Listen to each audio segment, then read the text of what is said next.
آخر پر ایک آپ کو دلچسپ بات سناؤں. ایک سائنسدانوں کی ایک کمیٹی بنی ہے جس سال ہر سال سے، جس میں تقریباً 12 یا 14 نوبل laureates بھی شامل ہیں، نوبل پرائز جنہوں نے حاصل کیا ہوا ہے.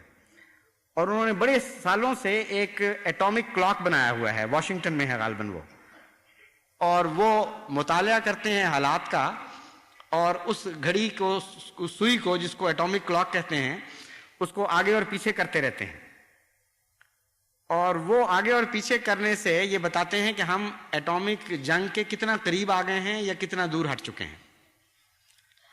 عجیب بات یہ ہے کہ 1953 میں وہ بہت ہی قریب آ گئی تھی سوئی ایٹمی جنگ کے، پھر 1974 میں بہت قریب آ گئی، اور آج کل بھی جو تازہ خبر ہے وہ یہ ہے کہ وہ 2 منٹ تک پہنچ چکی ہے. یعنی ان کے نزدیک اگر ایک 24 گھنٹے کو منٹوں میں تقسیم کیا جائے تو 2 منٹ رہتے ہیں صرف ایٹمی جنگ ہونے میں. اور یہ عجیب اتفاق ہے، اتفاق نہیں کہنا چاہیے، تصرف ہے اللہ تعالیٰ کا، کہ جن دنوں احمدیت پر ظلم زیادہ ہوتے ہیں ان دنوں وہ سوئی ایٹم بم کی آگے بڑھ کر ہلاکت کے قریب پہنچ جاتی ہے.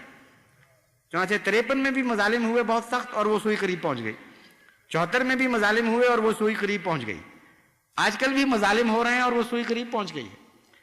تو اس لیے آپ کے ساتھ بڑا گہرا تعلق ہے اس کا، اور مظلوم کی دعا قبول ہوتی ہے. اس لیے آپ ان لوگوں کے خلاف بد دعا نہ کریں، کیونکہ آپ قبولیت کے مقام پر کھڑا کیے گئے ہیں. آپ دعائیں کریں اور آپ کی دعائیں ان کو بچا سکتی ہیں اور کوئی چیز ان کو اب نہیں بچا سکتی.